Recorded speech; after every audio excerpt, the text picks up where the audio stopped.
estabelecendo um plano, o plano perfeito para resgate do homem. Agora podemos falar um pouco sobre a consequência do pecado, né? Então, em relação ao espírito, que é o pneuma, a consequência do pecado em relação ao espírito foi a morte. Então, morte significa separação do amor de Deus. A partir do momento que o homem pecou, a partir do momento que o homem caiu, então ele está separado de Deus. É a condição que todos nós nascemos nesse mundo que está separado de Deus. Todos nós nascemos na condição de pecadores até que possamos nos converter, aceitar Jesus Cristo como único Senhor e Salvador. Aí deixamos a condição de pecador e passamos a ser santos, passamos a ser separados.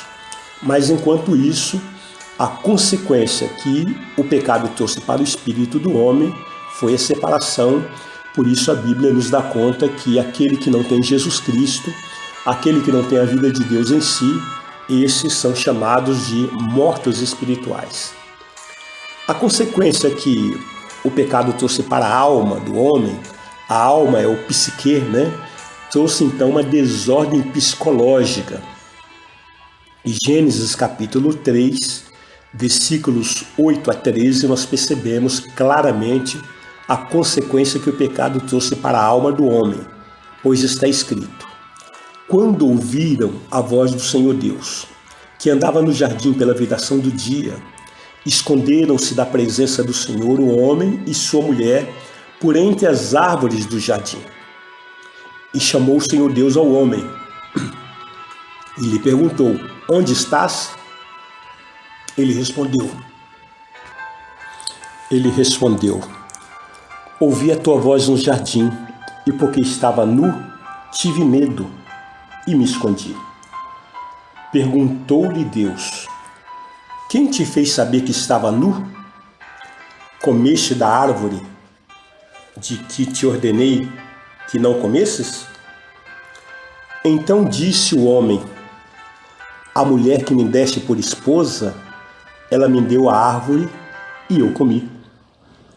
Disse o Senhor Deus à mulher: que é isto que fizestes?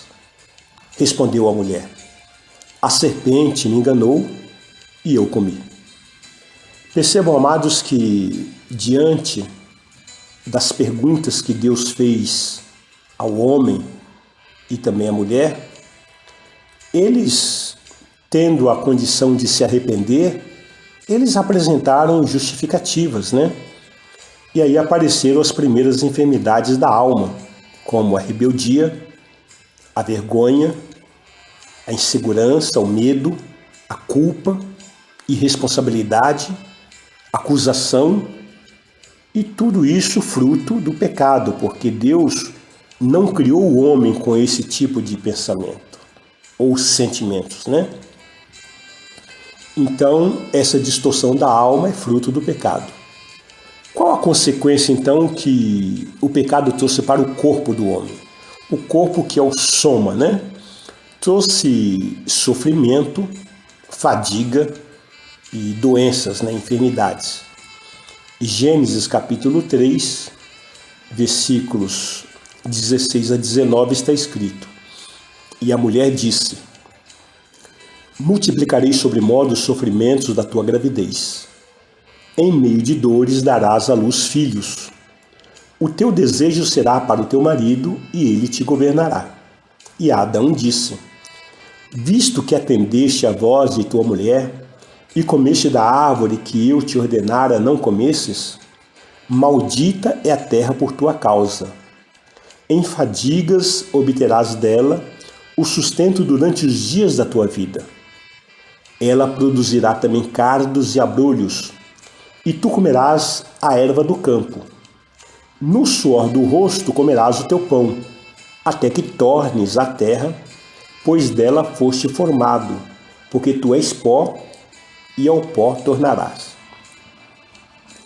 Amados, veja que primeiro o Senhor disse que multiplicaria sobremodo o sofrimento da gravidez da mulher. Na verdade, o que Deus está fazendo é capacitando a mulher para gerar, né? dando a ela toda a condição e toda a força para que ela possa gerar. Disse que em meio a dores dará a luz aos filhos, né, aos seus filhos. E também disse a mulher que o desejo dela será para o seu marido. Deus então estabelece aqui uma hierarquia, né? E diz que o marido iria governar a mulher. Entenda também que Deus agora vira para Adão e disse: olha, visto que atendeste a voz da tua mulher e comeste da árvore que te ordenei que não comesse, então maldita é a terra por tua causa. Então Deus aqui, ele amaldiçoa a terra, né? E diz que em fadigas ele iria trabalhar, obter o sustento durante os dias da sua vida, e a terra ali produziria cardos, abrolhos, né? E tu comeria da erva do campo, e no suor do rosto comerá o teu pão. Então, o que nós entendemos que essa condição que Deus está estabelecendo é uma condição para o homem no pecado. Então, é claro que a mulher não tem complicação na sua gravidez, ela pode não ter essa complicação sendo ela uma santa, fazendo a vontade de Deus, né? Isso não quer dizer que ela não tenha dor, ela pode até ter dor, mas ela não tem as complicações que comumente nós percebemos em muitos casos.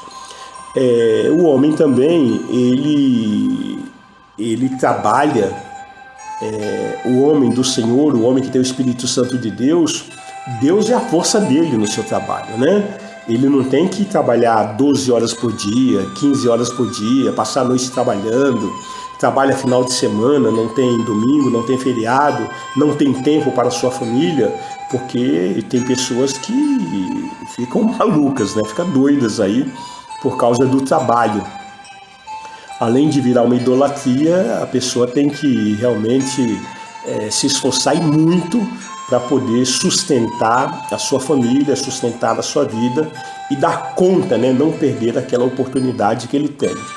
Mas isso de comer o seu pão do suor do rosto, isso é maldição, isso não é bênção. Infelizmente, até alguns líderes falam isso: você tem que trabalhar porque é do suor do seu rosto que você vai comer o pão. Tome cuidado com essas coisas, porque o trabalho que Deus criou, está lá em Gênesis 2,15, né? Foi Deus quem criou o trabalho, é um trabalho em que o Espírito Santo está com ele, é um trabalho de leveza, é um trabalho em que não existe fadiga, não existe sofrimento, pelo qual existe prazer naquilo que se faz.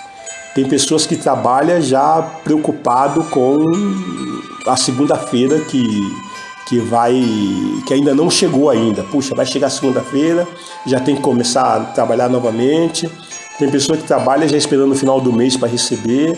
Quer dizer, tem pessoas que trabalho para eles significa tortura. E toma cuidado, porque isso tudo é situação de pecado na vida do homem. Eclesiastes 2,26 diz que o Senhor dá conhecimento, sabedoria e prazer ao homem que lhe agrada, mas ao pecador dá trabalho para que lhe ajunte, amontoe e transfira para o justo. Outro texto também que nós percebemos em Salmos, no capítulo 127, diz que se o Senhor não guardar a casa, em vão vigia a sentinela, se o Senhor não edificar a cidade, em vão trabalhos que edificam, né? Inútil vos será acordar de madrugada, repousar à tarde, comer o pão que penosamente granjeastes, aos seus amados ele o dá enquanto dorme. Então, amados, trabalho sim, mas sem a maldição imposta sobre o trabalho. O homem foi criado por Deus para dominar em espírito.